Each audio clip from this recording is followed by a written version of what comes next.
Nachimuthu counter கோப்பை ஆடவர் மற்றும் 21வது CRI பம்ப்ஸ் கோப்பை மகளிர் அகில இந்திய கூடைப்பந்து இறுதிப் போட்டியில் ஆண்கள் பிரிவில் இந்தியன் வங்கி மற்றும் பெண்கள் பிரிவில் தென் மத்திய ரயில்வே அணிகள் சாம்பியன் பட்டம் வென்றனர். 57வது நாச்சிமுத்து கவுண்டர் கோப்பை ஆடவர் மற்றும் 21வது CRI பம்ப்ஸ் மகளிர் கோப்பைக்கான அகில இந்திய கூடைப்பந்து போட்டிகள் கோவை வஉசி மைதானத்தில் கடந்த ஜூன் 5ஆம் தேதி துவங்கி 5 நாட்கள் நடைபெற்றது. இதில் அகில இந்திய அளவில் புகழ்பெற்ற 8 ஆண்கள் அணியும் 8 பெண்கள் அணியும் விளையாடின. 57வது நாச்சிமுத்து கவுண்டர் கோப்பை ஆடவர் பிரிவில் நடைபெற்ற இறுதிப் போட்டியில் சென்னை வருமான வரி அணியை எதிர்த்து சென்னை இந்தியன் வங்கி அணி விளையாடியது. இதில் இந்தியன் வங்கி அணி 73க்கு 65 என்ற புள்ளி கணக்கில் வென்றது.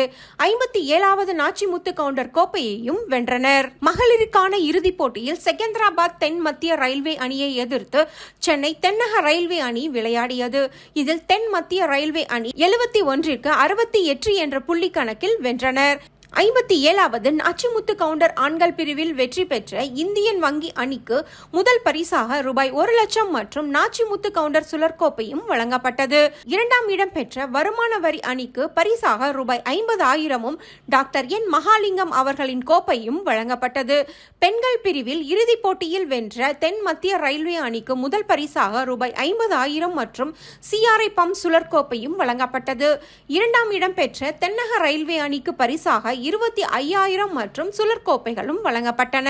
இறுதிப் போட்டியின் பரிசளிப்பு விழாவிற்கு சிறப்பு விருந்தினராக பாஸ்கெட் பால் ஃபெடரேஷன் ஆஃப் இந்தியாவின் தலைவர் ஆதவா அர்ஜுனன் கலந்து கொண்டு போட்டியில் வெற்றி பெற்றவர்களுக்கு பரிசுகளை வழங்கினார். மேலும் விழாவில் ABT லிமிடெட் நிறுவனத்தின் செயல் இயக்குனர் M ஹரிஹரசுதன் தலைமை தாங்கினார். CRI பம்ப்ஸ் நிறுவனங்களின் நிர்வாக இயக்குனரும் கோவை மாவட்ட கூடைப்பந்து கழக தலைவருமான G செல்வராஜ் அவர்கள் முன்னிலை வகித்தார்.